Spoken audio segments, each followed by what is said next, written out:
Hey, this is Matt. Once again, welcome back to another video. There's another paid request, this time from Rich. Thank you so much for that. And for people who want to send pretty much any type of request, feel free to send it either directly to my PayPal or my Patreon. Both links are down below in the info box. And this is for Dreams on Spec, which is a 2007 documentary, which was decent. It was interesting. In particular, well, I'll get to that in a minute.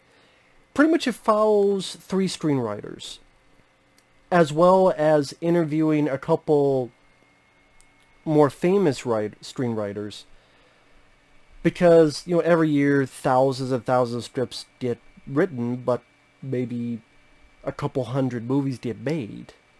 And this is a business of rejection and what drives someone to keep being a screenwriter, even though you don't know what could happen. A lot of times it's very little success. Because they'll follow these three writers. One is David, Steve. I'm like, oh, he's one of the writers of, the original writer of Behind the Mask, The Rise of Lazy Vernon. I thought that was really cool because I'm a big fan of that film. I think that's a solid movie. And he came up with the story, he wrote it, and then the director, Scott Glosserman, which honestly made me dislike him a little bit. I will say, the director, although he didn't seem like a bad guy, to be fair. So maybe that's a bit harsh to say. But David Steve, like, he wrote the script, and he's a surfer, and you're following that writer because his film gets made, and how changes could happen, and how is it to see a movie get made based on your script. You follow a second person, a guy named Joe Aaron, who is married, has a kid who is autistic, and had written this coming-of-age story where it takes place in the mountains. He has spent $200,000 to make some film called Crazy Jones. I'm like, what the hell movie is that? Oh, it's a movie that was never released. I'm like, wow, what a waste of money. I know it's mean to say, but you spend $200,000 to make a film that never got released? I guess he didn't even release it himself? I wonder nowadays he'd be like, release it to YouTube. I mean, $200,000. That's a lot of fucking money. That's a lot of money. And to take $200,000, be like, I'm gonna make this film that just never even got a release. It's just like, what a waste. I'm sorry, that's such a fucking waste. Waste of money, man. I don't know if I want to feel bad or get mad at the guy. I know that's mean, but I'm just being blunt about it. And then the third person, this lady named Deborah, who she had to move to his little apartment. She chants because she's into voodoo. And she's trying to get this script sold. Also trying to get these writing jobs. And the reason they follow these three, I don't know if they follow more people, and they just chose these three. I just find it weird, of the three, they both have different finales. Where one got his movie made, one seemed like his script was a done deal because there were cast readings, but then the script never got made into a movie, despite all the rewrites he had done on it. And the third, nobody said anything, no one did anything, she didn't even get her writing jobs, and so she quit, including from the documentary. Like, she quit, pretty much said, I don't want to be part of the documentary anymore. And I'm like, oh, okay, stop participating. So in between those three, it also talks to other writers that I wish there were a bit more interesting stories. Like, you have the guy who co-wrote Little Rascals and Liar Liar. I would like to have heard his take on a writer who writes a script for a Jim Carrey, and then you have Jim Carrey who does all the ad-libbing. How does that feel as a writer?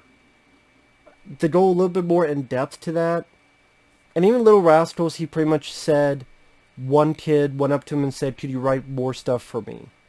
That's really all the nuggets you got out of that. I wish there was a bit more. Gary Ross, the guy who wrote Dave, which is a good film, and Big, the Tom Hanks film, he put a loan on his house to do another draft of the film Dave, and he had to write it from page 1. Nora Ephron, who did, I think, Sleepless in Seattle, she's talking about how women, it's hard for women to get a job because half the movies are action films. And I'm like, well, do ladies like action films? That's a valid question. Because when I was growing up, you were taught the ladies, and they're like, I don't like action films. So if they don't like action films, of course they're not writing them. But on the flip side, there are where there's The Long Kiss Goodnight, and there was Tomb Raider, and Cynthia Rothrock. There are movies. Then later, Resident Evil movies, among others. Ed Solomon, who wrote for Bill and Ted, he talked about how, not Stephen Herrick, but I guess the director previously said, I have these other ideas, and the writers went, well, you have bad ideas. And then the director said, well, you know what, how about I'll go find some other writers who do like my ideas.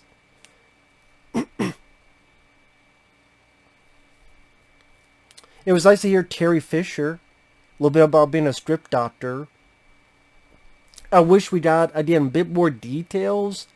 Like, name a couple films you've been a script doctor for and how that worked out.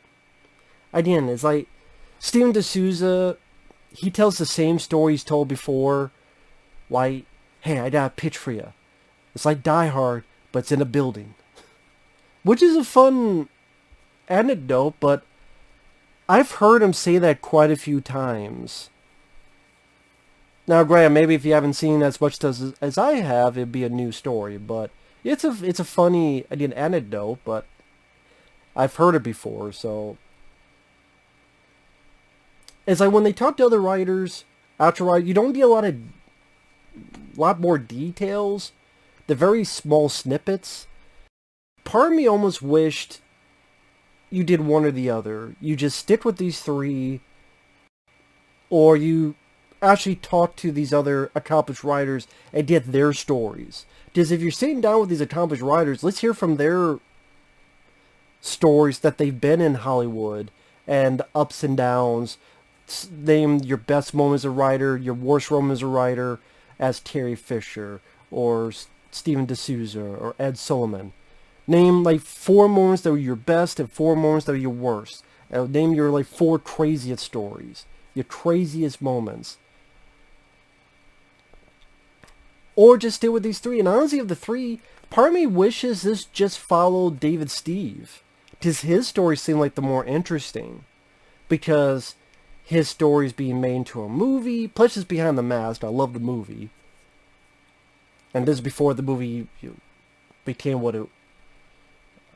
bit of a cult film. And it's also sad because afterward, he didn't really write anything else.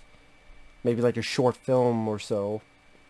Which is sad, because it's a damn good movie, and neither one really went to higher prospects, which sucks. And that's a tangent where they make, even if you make a good movie, that don't fucking matter, because if it gets advertised wrong, or it's released wrong, or it just goes out there and just, like Trick or Treat, that's a damn good anthology. Not much happened with it, even though it's a damn good anthology. Beyond the Mask, damn good movie. Tucker and Dale vs. Evil. Where's that director and writers? You can make these good movies. And I could say something, but I'm a nobody. So it just sucks.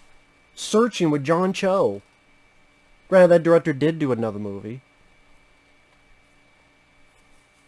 But who knows if he's going to do another 5 movies. It sucks when... And that's why, once in a while I get a question, why don't you try to do something in Hollywood? Why? I look at this, I see, you know, I probably would write a bad script, so I probably would get it further. But I don't know, man. It's like, even if you did, it don't matter because you'd still get dumped in a ditch, and I guess that's just not the life for me, I guess. But like David Stevens getting the film made, talked with Scott Glosserman, who does seem like a nice guy, but I guess what I said before is Scott Glosserman, the director, talked to someone and edited David's script without his knowledge. Because, oh, well, they wanted 20 pages taken out, so I did it for you. He wasn't being mean about it, but it's like, then Dave's looked at the script and going, well, wait a minute. You changed the name of the town. What was it before? I'm trying to think now.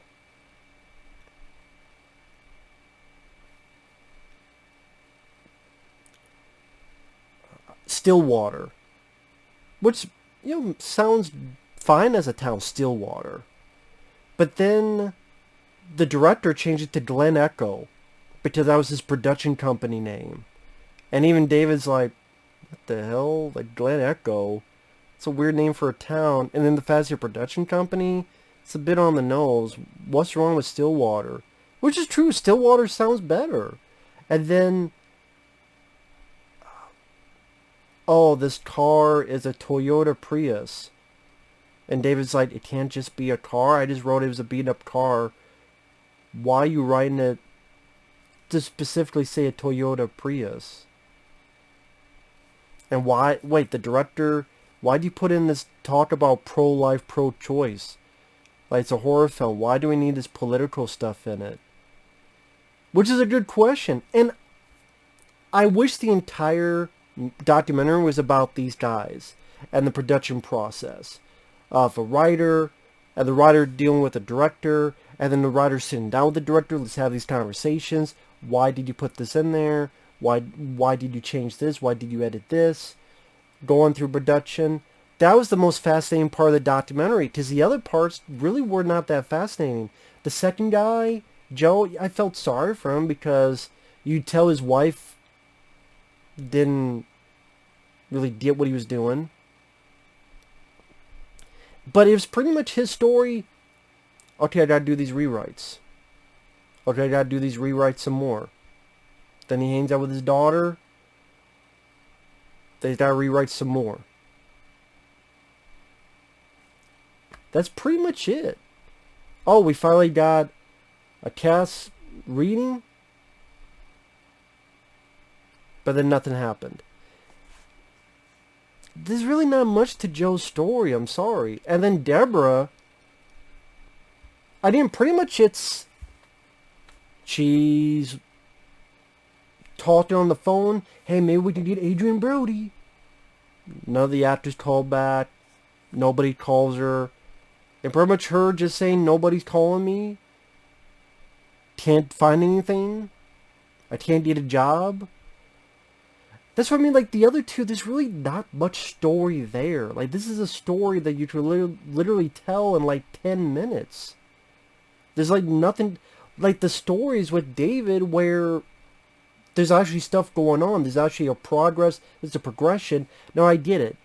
The other two are there to show sometimes you think you're going somewhere, but you're at a standstill. And sometimes you just go nowhere and there's rejection. And that's part of the game of being a writer. I can understand that notation, but it's not really interesting. It's not really an interesting viewing experience. What kept me in this was the Behind the Mask, Rise of Lizzie Vernon, that build up. It made me wish, let's go back to that, because that seems more interesting stuff happening within that conundrum of him dealing with the director and such. And then the director put his name as a co-writer, which David was a bit pissed about, which I don't blame him. That's why Scott Glosserman, he went down a little bit for me. You know, the director. I mean, he seemed like a nice guy. He wasn't being mean or anything. It just, you know, like you had to give yourself a co-writer. Really? You're the director, dude. And you're doing stupid changes. Because I agree with David. You don't need pro-life, pro-choice thing, which I think got changed with the movie. Because I try to remember that line in the movie. Because they do talk about it as well, can he just say I plead the fifth? Sure, okay. So yeah, he wasn't being mean. It's just I wouldn't say he's being an asshole, but it's just like really, dude. Like I like to hear more about why he changed it to a Toyota Prius.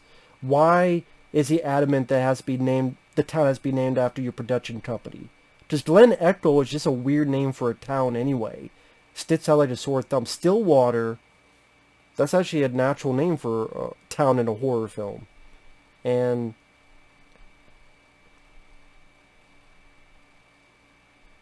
you know, Scott's, the director's letting him hang around, rewriting it on the go, and there's rocky moments between him and Scott, which I like to hear more about. But then you have the one girl that failed and stopped participating in the documentary, and then you have the one guy that just kind of was at a standstill, and then his script still didn't get made. So, like I said, the Behind the Mask, Rise of Lizzie Vernon stuff was interesting to watch. And, you know, recognizable... Sorry, my nose is itching. Recognizable writers was nice to see and view. But like I said, you don't really get... They're not on screen long enough to get enough juicy information. But it was nice to see Terry Fisher. May she rest in peace. Rest in peace. You have James L. Brooks. You have, like I said, Ed Solomon, one of the writers of Bill and Ted's Excellent Adventure. So, overall it was decent. It's nothing I would ever watch again. I don't think it's a great 5 out of 5 or... Like, a star ratings, I've stopped doing that in a while, giving star ratings to movies. I'd probably give it maybe a 3. Maybe 3 out of 5. It was okay. It was decent. I liked it. But nothing that really... Like I said, if it was strictly about David and Scott and those guys behind the mask, I think it would have been better. Or if you had the opportunity to deal with these guys like James L. Brooks and Terry Fisher, if it's strictly about them and writing in Hollywood, the ups and downs and roller coasters of that, and you get some juicy nuggets of the writing process and who you were writing for and your best and worst stuff, maybe that's a direction to take. But it was still interesting. It was interesting to watch at the very least. So with that said, thanks for watching. Take care. We'll see you guys later. Bye-bye.